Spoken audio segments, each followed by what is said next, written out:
All right, let's let the craziness begin. We're going to be taking a look at another knife from Kansept Knives today, this time in collaboration with Koch Tools. This is the KTC3. Oh man, this thing is so friggin' cool. It's not like anything else that you would normally suspect, especially if you're used to just buying kind of run-of-the-mill, everyday EDC knives, right? This thing is wicked, and it's cool, and it's different, and it feels really, really good in the hands. So yeah, spoiler alert, I really like this knife. Now, let's get into the basics. So the KTC3 Flipper is a collaboration with Koch Tools, and it sells for $180. Now, I don't think I even need to get into who Koch Tools is. Walk into Blade Show Atlanta and look for the area with the most amount of people, and it's often going to be at their tables. Even their production knives are limited and sell out really, really quickly. Whether it's knives or pocket tools or lanyard beads or random art, the collectors love everything that they make, and they buy it all up feverishly.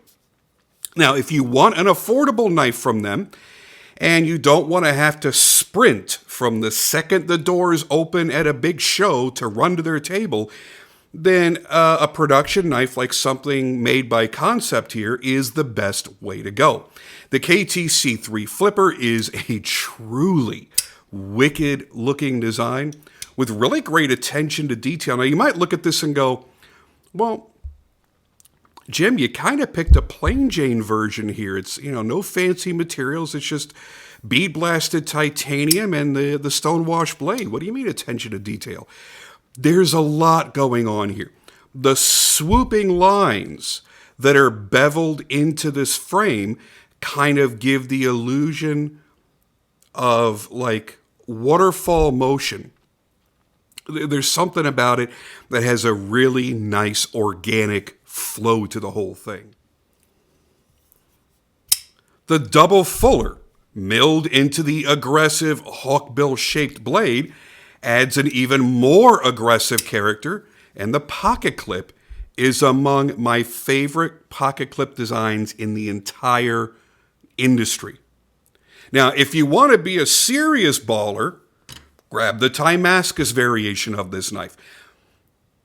It looks amazing, and you certainly couldn't call that boring or plain or anything else. Also, the entropic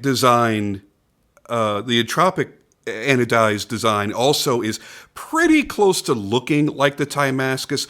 You've got that crazy lightning burst pattern going through it, and lots of colors like Damascus or Mokutai. Now, this is another one that I would say, boy, I wish this knife was also offered in an XL larger design. Because while it feels really good in the hand at this size, and it looks really good, I think it's such a mean and overbearing and aggressive design like this would look really, really intimidating if it were larger. Your overall length here, let's go ahead and get into the specs. 6.67 inches with a blade length, again, of 2.69 inches. The stock thickness is 137 thou, with a weight of 3.88 ounces. What's interesting about this is you have this thicker, more reinforced edge back here, and then it's going to get thinner from the halfway point all the way to the tip, which is going to make it more slicey as we go down that edge toward the tip. Which makes sense because this reverse style of duplex grind is my personal favorite. It's the way that I've done it when I do duplex grinds on the knives that I make, because you're eliminating that speed bump. With this, that ledge drops off, and it makes for a seamless cut going all the way up that edge toward the tip, which makes a lot of sense. It's a really well-designed knife. It looks great. It feels great. It was executed beautifully by Kansept, And at this low price point, I don't see why you'd want to pass on it.